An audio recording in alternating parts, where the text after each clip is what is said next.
I think my grandmother is dead, but no one else seems to notice. I am shaking as I write this. I've thought about calling the police, but I haven't figured out if I'm losing my mind or if my entire family has lost theirs. Maybe I will wake up soon and this will all have been a terrible nightmare. For context, I am an only child and the only grandchild of my last living grandmother. A couple weeks ago while at work, I received a phone call from my mother informing me that my grandmother had taken a fall in her kitchen. Mom said that my Uncle Lou was with her and already in the ambulance. Paramedics suspected she had a fractured hip and somehow sliced open her foot. She was sedated due to the pain but was otherwise responsive and fine. I immediately asked if I should meet them at the hospital, but Mom said, no. Don't leave work, I'll update you once I know more.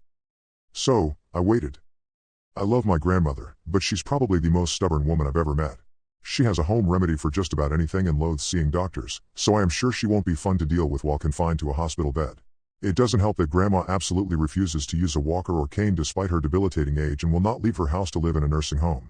6 months ago, Uncle Lou moved in with her to help out.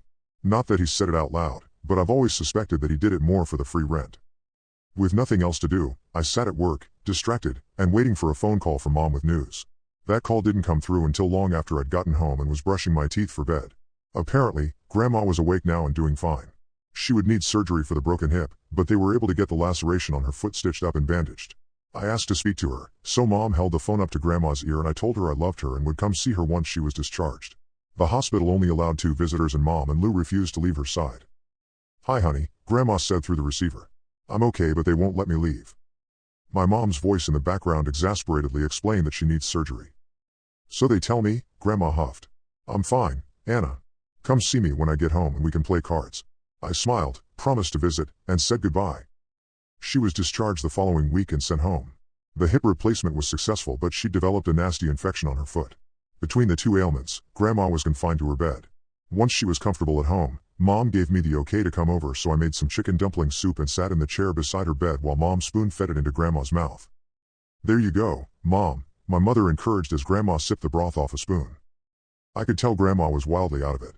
I had been expecting an earful about having to use a bedpan but, due to the cocktail of narcotics and antibiotics, she merely grumbled in annoyance at Mom's and Lou's constant hovering. For what it was, she seemed in good spirits if not exceptionally tired. After about 2 hours and 2 small soup mishaps, I got up to leave. Mom saw me to the door. "She'll be fine, Anna," Mom reassured. "Lou and I are taking care of everything. Don't worry." I left feeling optimistic that my grandmother would be back to her Spitfire self relatively soon. But, that visit with the soup was over 2 weeks ago now. Not long after, Mom took a leave of absence at work and holed up in Grandma's house with Uncle Lou. Each time I called, Mom gave a new excuse as to why I shouldn't visit. Risk of infection, flu season, fatigue, bowel issues, you name it. At first, I accepted these excuses at face value. They seemed legit, but I can't even get Mom to put Grandma on the phone anymore. I made more soup yesterday and dropped it off, but Uncle Lou met me at the door and said it wasn't a good time, but he'd make sure she got it. "And we always let her know when you call," he assured. I noticed that there was an intense floral and yet antiseptic scent coming from the doorway. "Your mom won't stop cleaning," he explained. Frustrated, I called and complained to my father on my way home, but he defended Mom, like always. "She's always been like this," he reminded me. "They are extremely close, your mom and Grandma." "And Lou? Well, this just seems like classic Lou. You know, this is the first time they've really had to face the reality of their mother's age. They're just protective and scared to lose her." I figured he was right, and I hung up the phone feeling a little less unsettled. On Grandma's 89th birthday, however, I decided I wasn't going to take no for an answer. I would go over there and give her the present I purchased for her, a new thriller by her favorite author. I arrived at the house in late afternoon and noticed all the blinds were closed.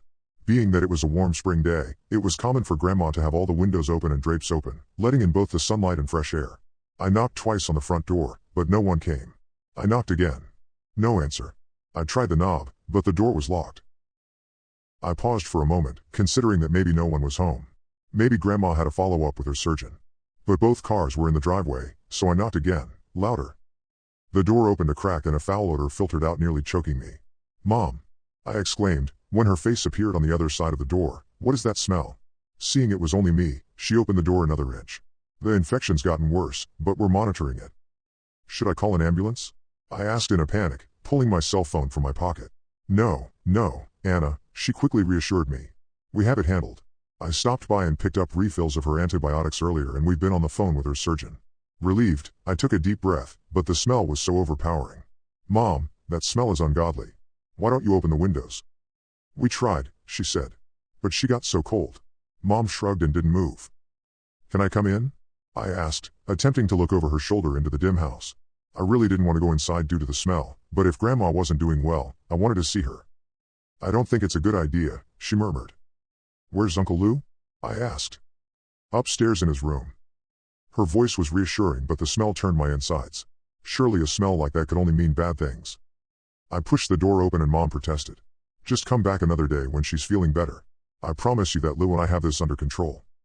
In the kitchen, the odor was strong but mixed with the smell of bleach. I couldn't tell if that made it better or worse. At least let me see her and give her a birthday present. Mom looked down to see the wrapped gift in my hands and sighed. Of course, she said. Gosh, I'm sorry. We've just been so preoccupied. I'm sure she'll love it. At that moment, Uncle Lou came trotting down the stairs and smiled at me. Anna. Mom will be so happy you're here. I looked at my mother incredulously. She was staring at her feet now. What was going on? Uncle Lou continued down the hall and I could hear him as he opened the door to Grandma's bedroom. Mom, you have a visitor for your birthday. The smell of the house was searing my nostrils, but I wasn't going to let Grandma know I was repulsed by it. Mom led me down the hall to Grandma's bedroom, instructing me along the way to put on a brave face. I plastered a smile across my face as I turned the corner into the room. Grandma was sitting up in bed and Uncle Lou had taken a seat on the mattress beside her. His body obscured most of the view, but I could see her feet where they stuck out from under the quilt. The toes on her right foot were black with crumbling toenails and festering sores.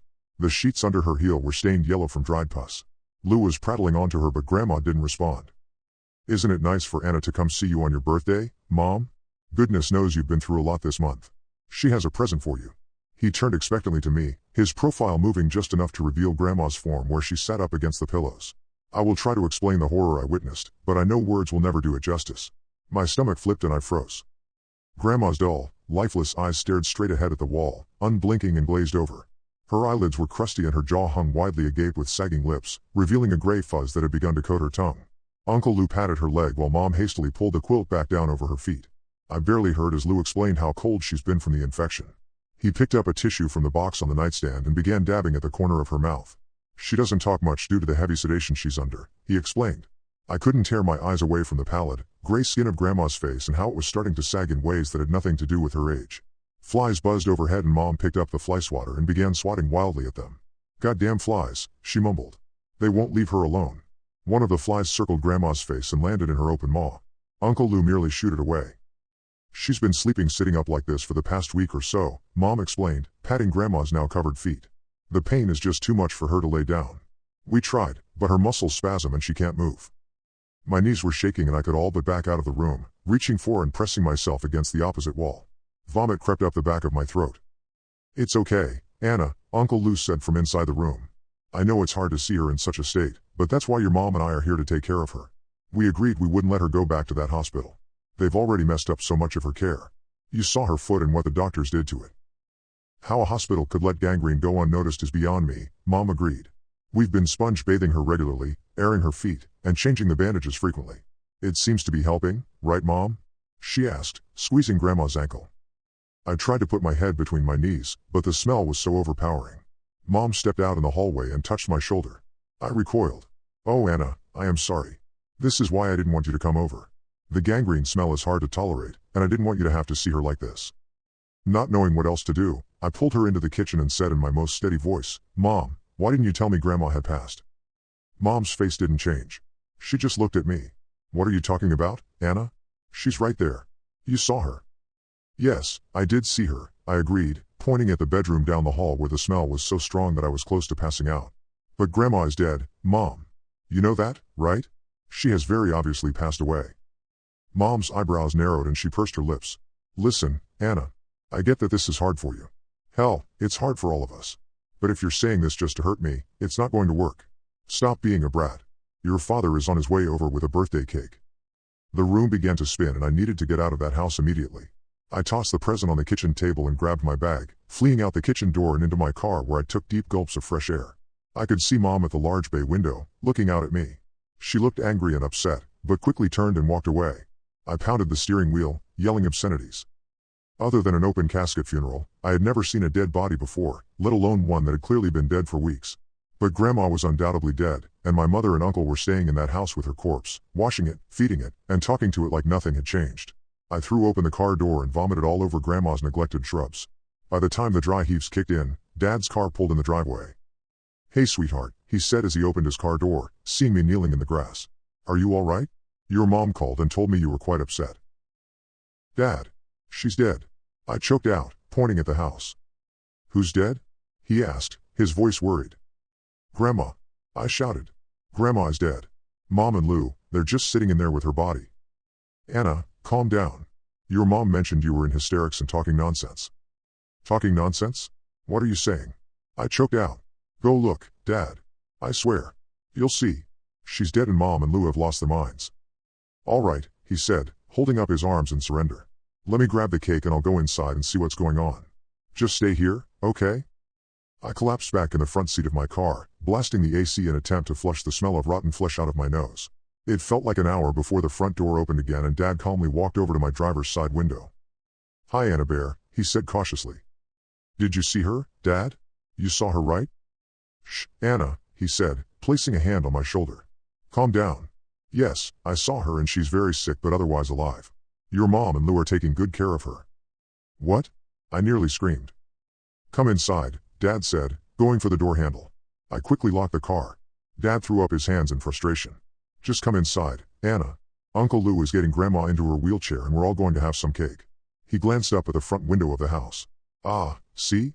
There she is." I glanced up to see my grandmother's face at the window, her dead eyes looking blankly out over the front yard.